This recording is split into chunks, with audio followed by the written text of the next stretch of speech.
Management का master कहें या जगत गुरु, गिरधारी कहे या रणछोड़, भगवान श्री कृष्ण के जितने नाम हैं उतने ही कहानियाँ। जीवन जीने के तरीके को अगर किसी ने परिभाषित किया है तो वो हैं कृष्ण।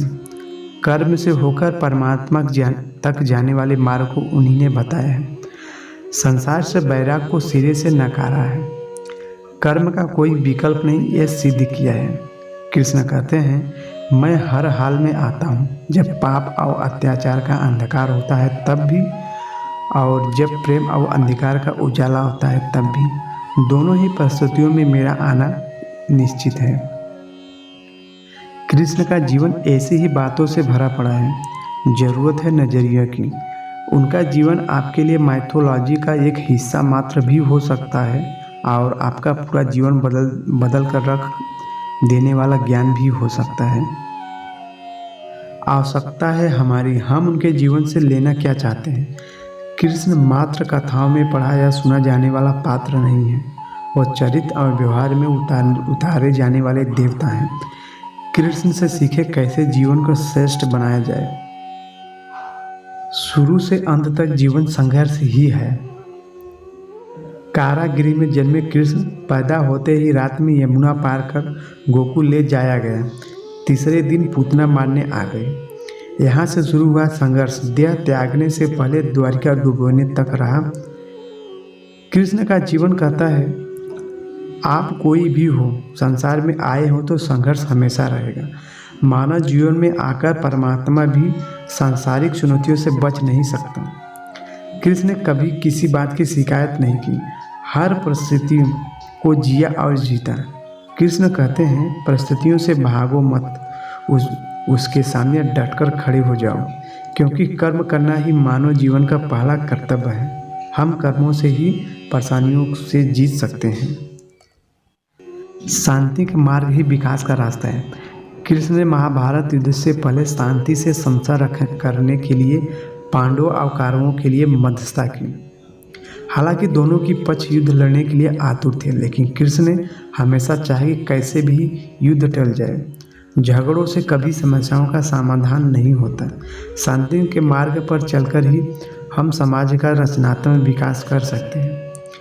कृष्ण ने समाज की शांति से मन की शांति तक दुनिया को ये समझाया कि कोई भी परेशानियां तब तक मिट नहीं सकती जब तक वहाँ शांति ना हो, फिर चाहे वो समाज हो या हमारा खुद का मन।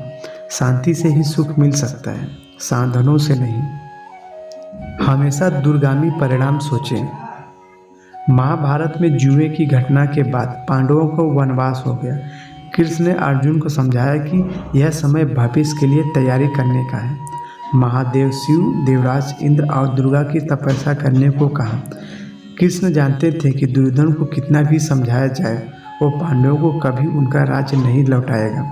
तब शक्ति और सामर्थ्य की जरूरत होगी। कर्ण के कुंडल कवच पांडवों की जीत में आड़े आएगी, ये भी वे जानते थे। उन्होंने हर चीज पर बहुत दूरगामी सोच रखी। कोई भी फैसला तत्कालीन आवेश में नहीं लिया, हर चीज के लिए आने वाली पीढ़ियों तक का सोचा। यही सोच समाज का निर्माण करती है। हर परिस्थिति में मन शांत और दिमाग स्थिर रहे। पांडवों के राजस्व यज्ञ में शिशुपाल कृष्ण को अपशब्द कहता रहा।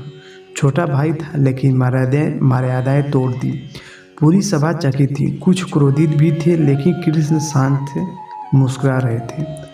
शांति दूत बनकर गए तो दुर्योधन ने अपमान किया। कृष्ण शांत रहे, और अगर हमारा दिमाग स्थिर है, मन शांत है, तभी हम कोई सही निर्णय ले पाएंगे। आवेश में हमेशा हादसे होते हैं। एक कृष्ण सिखाते हैं, विपरीत परिस्थितियों में भी कभी विचलित नहीं होने का गुण कृष्ण से बेहतर कोई नहीं जानता था। लीडर बने, श्रेय लेने की होड़ से बचें।